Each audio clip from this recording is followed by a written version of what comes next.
Hi friends, good morning, welcome to IXMB। I hope आप सब अच्छे हैं and you are preparing well for examination. तो शुरू करते हैं आज का हमारा करंट अफेयर जो कि है 14 Feb 2023। So as you all know, I keep remind कि आपको पीपीडीआर डाउनलोड करना है, आपको रिवाइज करना है एंड उसके साथ साथ आई ऑल्सो रिमाइंडिंग यू कि इकोनॉमिक सर्वे एंड बजट का समरी भी पढ़ना है, वीडियोज़ भी देखना है। अगर आपके पास ये वीडियोस देखने का टाइम नहीं है then you should download the summary from our website and read it thoroughly and revise it multiple times, ताकि आपको उसमें हर चीज़ याद रहे। कल के दिन में एक बड़ा नोटिफिकेशन आया है regarding IFSCA। I hope you know it, any graduate can apply. तो उसमें भी पेपर 2 फेज 2 में एकदम क्लियरली मेंशन है कि आपको इकोनॉमिक सर्वे एंड बजट पूछा जाएगा। सो जहाँ पे लिखा हुआ है वो तो ठीक है, जहाँ पे लिखा हुआ नहीं भी है वहाँ के लिए भी इकोनॉमिक सर्वे एंड बजट बहुत इंपॉर्टेंट हो जाता है। So friends, it's important that you know it. अब हम बढ़ेंगे आगे हमारे पहले न्यूज़ की तरफ, दैट इज सेबी प्रोबिंग। तो देखो, हाइडनबर्ग जो अदानी ग्रुप के ऊपर कुछ एलिगेशंस लगा है रिगार्डिंग अकाउंट मैनिपुलेशन का, अब उसमें सेबी भी प्रोब कर रहा है। द रीज़न इज क्योंकि ये केस अभी सुप्रीम कोर्ट भी चला गया है। The Supreme Court has asked the government and the regulators कि how to protect investors interest. क्योंकि देखो, ये जो हाइडनबर्ग ने किया है, अदानी ग्रुप ने उसके बाद उसका रिबटल दिया है, जो भी हो रहा है, कौन सही कौन गलत के बीच में there is a middle class, right, there is a investors whose money is degrading day by day। मतलब अदानी ग्रुप के shares is down more than 50%। तो the Supreme court is really concerned on this and based on their comments supreme court अभी ये जो allegation लगाया है हाइडनबर्ग research ने, इस पे जो है जांच शुरू कर दिया है। अब इस सेम मैटर पे सेंट्रल गवर्नमेंट भी एक एग्री किया है कि एक कमिटी, एक एक्सपर्ट कमिटी फॉर्म होगा, वो कमिटी जो है इसको रिव्यू करेगा। बट ये कमिटी में कौन रहेगा, this is not out and probably will not be out. ये सुप्रीम कोर्ट को सील्ड कवर में ही बताया जाएगा। Now it is up to the government and Supreme Court कि उसको पब्लिक करना चाहेगी नहीं करना चाहेगी, because there are multiple reasons for it, right. So it's a very big news. If Adani group comes clean out of all this then probably it would show good corporate governance example. लेकिन अगर कुछ भी गलत चीज मिला then it's not good for the regulator as well, मतलब कहीं तो मिस हुआ था। सो नाउ ये आगे जो समय है वही बताएगा कि क्या कर सकते हैं, ठीक है। और जो सुप्रीम कोर्ट है, सुप्रीम कोर्ट ने ये भी बोला है रेगुलेटर को, मतलब सेबी को इन दिस केस, कि ऐसे केसेस में इन्वेस्टर्स के जो इंटरेस्ट है उसको कैसे प्रोटेक्ट करें, उसके लिए द सेबी का रिस्पॉन्स मांगा गया है ऑन रेगुलेटरी फ्रेमवर्क मॉडिफिकेशन, ताकि इन्वेस्टर्स का ये जो प्रोटेक्ट कर सके, इंटरेस्ट को प्रोटेक्ट कर सके। तो ये था हमारा पहला न्यूज़। अब हम बढ़ेंगे नेक्स्ट न्यूज़ में, वो है रिटेल इन्फ्लेशन। देखो, हमने देखा नवंबर के मंथ से इन्फ्लेशन आरबीआई के टॉलरेंस बैंड जो कि 2 to 6% है, उसके अंदर आ गया था। 5.85 हुआ, 88 हुआ, उसके बाद वो फिर और नीचे आया, राइट। सो 5.72 हुआ। लेकिन अभी अगर आप देखोगे ये फिर से टॉलरेंस बैंड से ऊपर चला गया है। Now it's at 6.52। So inflation पीछा अभी तक नहीं छोड़ा है, फिर से ये आरबीआई के टॉलरेंस बैंड से ऊपर चला गया है अगेन। अभी आपको याद होगा कुछ दिन पहले आरबीआई ने 25 बेसिस पॉइंट से 25 बेसिस पॉइंट से फिर से उन्होंने रेपो रेट को बढ़ा दिया है। तो प्रोबेबली शायद इसका इफेक्ट जब इकोनॉमी में आए तो फरवरी के मंथ में ये कंट्रोल होता हुआ दिखे। But again that something we will have to look on in the month of in the ongoing month. लेकिन एज ऑफ नाउ तो जनवरी मंथ में अगर आप इन्फ्लेशन देखोगे तो ये 6.52% है। दैट इज अबव द आपका जो tolerance band of RBI.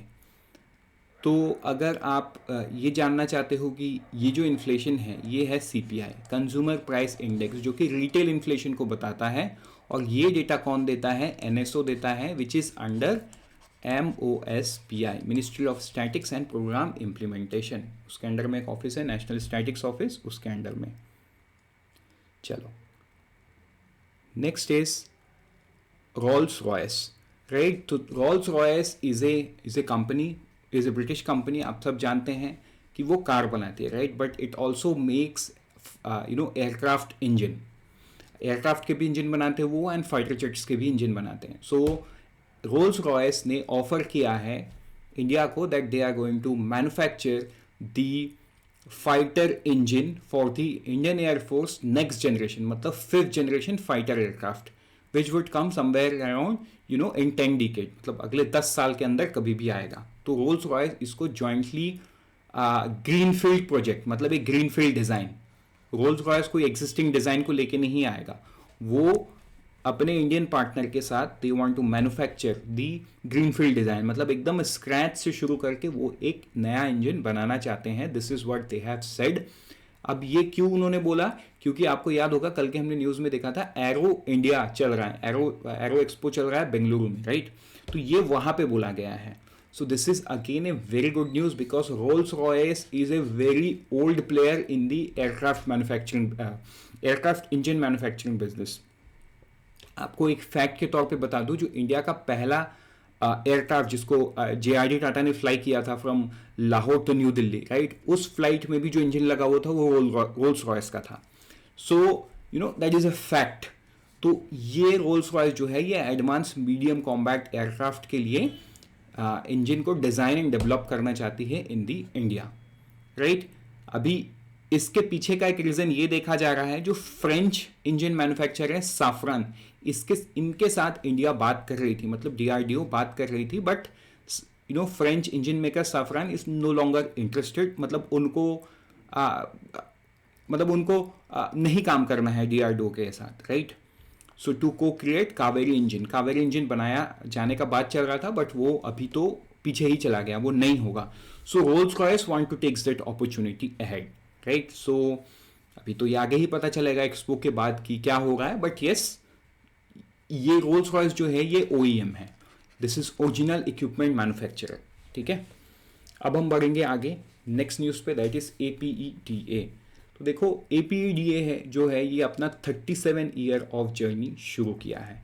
Export rose to 0.6 USD billion in 1987 to 88, 24.77 USD to 21-22 to achieve 30 USD billion by 2022-23, ठीक है। और APEDA produces exports over 200 countries. तो देखो ये एक ऐसा इंस्टीट्यूट है जो छोटे छोटे फार्मर्स को हेल्प करता है, एंड ऑल्सो जो प्रोडक्ट को GI टैग मिलता है उन प्रोडक्ट्स को हेल्प करता है एक्सपोर्ट करने के लिए।